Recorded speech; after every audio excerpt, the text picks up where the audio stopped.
में कोई भी व्यक्ति हिंसा नहीं करेगा, क्योंकि वो हिंसा के सख्त विरोधी थे।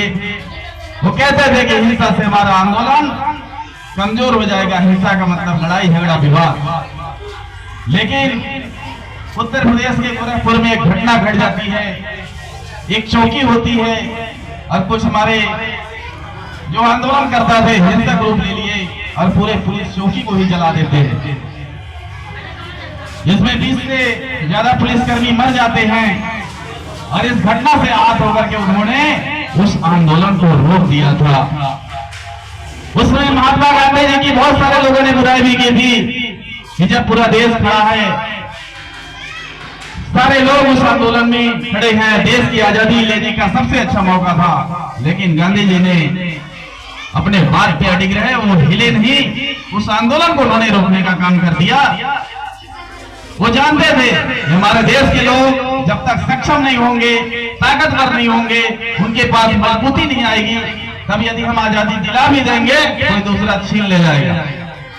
भारत के समकक्ष में बहुत सारे देश आजाद हुए, लेकिन वहां की आजादी आप लोगों ने देखा होगा कि कभी सेना कब्जा कर लेती है, कभी दूसरा कोई कब्जा कर लेता है, लेकिन हमारे भारत देश का लोकतंत्र इतना मजबूत है कि जब से हमें आजादी मिली है किसी ने हमारे देश पर आंख उठा करके देखने की हिम्मत नहीं की।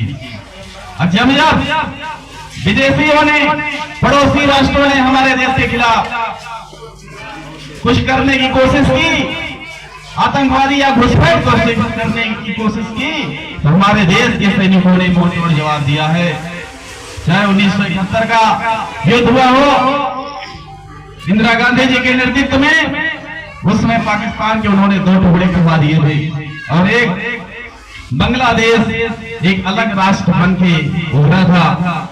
ये हमारे देश के महापुरुषों ने, सैनिकों ने किया था, और आज हमारे देश की सेना इतनी ताकतवर है। अभी आप लोगों ने देखा होगा सिंदूर, जब हमारे देश पर पहलगाम में आतंकवादियों ने हमला किया, हमारे देश के सैनिकों ने 2 दिन में ही पाकिस्तान को घुटने पे ला दिया था। तो आज हमारे देश के सैनिक बहुत ही ताकतवर हैं, हम उन्हें सलूट करते हैं और हमें पूरा भरोसा है कि हमारा देश हमारे सैनिकों के हाथों में पूर्ण रूप से सुरक्षित है। और आज के दिन हम सभी लोग जो हमारे देश के महापुरुष रहे हैं, पंडित जवाहरलाल नेहरू जी, सरदार पटेल जी, सुभाष चंद्र बोस जी, और जो क्रांतिकारी नेता रहे हैं, भगत सिंह, चंद्रशेखर आजाद, राजगुरु सुखदेव, सभी को हम श्रद्धांजलि अर्पित करते हैं कि आप लोगों ने मिलकर के हमारे देश को स्वतंत्रता दिलाई। और कम से कम आज हम सब लोग एकत्रित होकर के इस तिरंगा झंडे के नीचे बैठ करके उन लोगों को याद करते हैं और तिरंगे झंडे को सलाम करते हैं। और यह तिरंगा झंडा सभी बच्चों को, सारे लोगों के अंदर देशभक्ति की प्रेरणा देता है।